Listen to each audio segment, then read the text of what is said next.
Hello, my name is Paul Tranny, and I want to take you through the Adobe Edge tools and services in 5 minutes because I know you're busy, so let's go ahead and hit start. Know that they're all optimized for creating mobile-ready web content and apps, and they all focus on a specific task, but they all can work well together as well. I'm going to show you how they work well together and what they do, starting with Edge Animate. Now, Edge Animate you can get for free from creativecloud.com. You can create a new file. This happens to be an HTML file. You can manipulate it accordingly pretty easily. In fact, as I manipulate it, I can add a div if I want to and visually manipulate that as well, getting at that the way I want.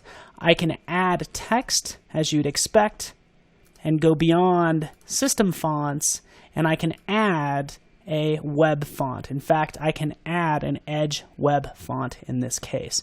So if I scroll down, notice right in here, I can change that text and see how that text looks.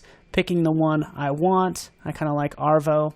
So I'll take that JavaScript right there, paste it right in here, and type in Arvo. And this goes for a number of the tools, not just Edge Animate, integrating Edge web fonts into your project that easily. In fact, I can grab an image, drop it in. Good old Teddy Roosevelt. Let's move this out of the way. And start working with this image. In fact, adding some animation to it. So he can start off over here, 2 seconds in, he can slide in just like that, and it creates that animation.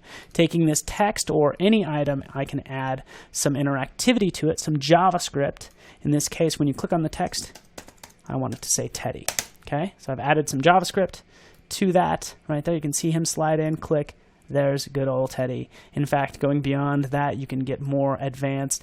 This is scalable content and works just fine. Okay, so you can get pretty advanced, but think about scalable content that fits across different screens, and that's when reflow comes into play. Because I can launch reflow, and you can integrate any of your graphics that you want, create divs, and what's great is you can create these breakpoints. So I can start to scale this down and say, hey, you know what?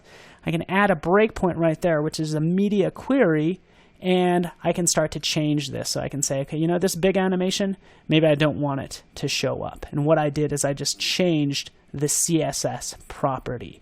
So you can create your layouts, style all your content, and also get specific based on the different layouts as well, and export out that CSS as well. And that's coming to you soon, but you then take your content and you'd manipulate it or write all the code that you need to using something like Edge code.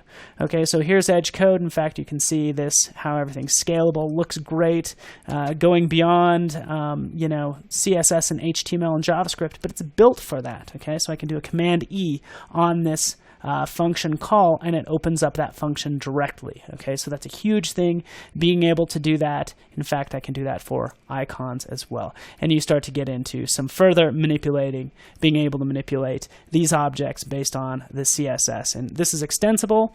It's based on brackets, which is open source. So you create what you want. Going beyond that, what I want to do is once your site is finished, what if you want to create an app? Well, you can use PhoneGap Build for that. Based on your web expertise, you can create an app just like I've done here. Okay, so select New App.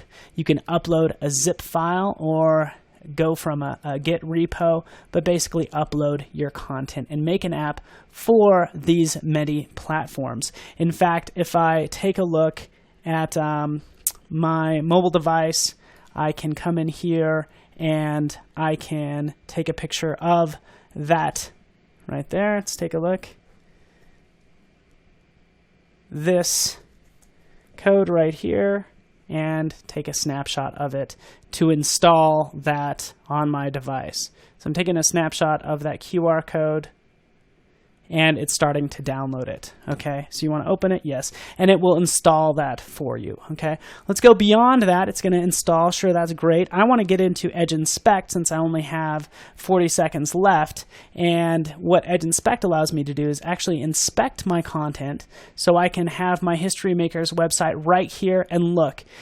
I have Edge Inspect running on my mobile device as well as in my browser. I can start to take a look and see, oh, Paul's iPhone 5 is all squared away. In fact, I can take a snapshot of that screen. You saw that flash, and it actually will create this screenshot as well, okay?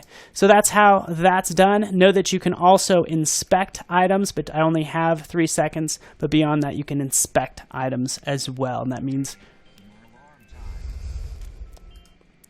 remotely inspecting those items, which I can get into later. But hopefully that was a good overview of the Edge tools and services, and hopefully you got a lot out of this. Thanks so much for watching.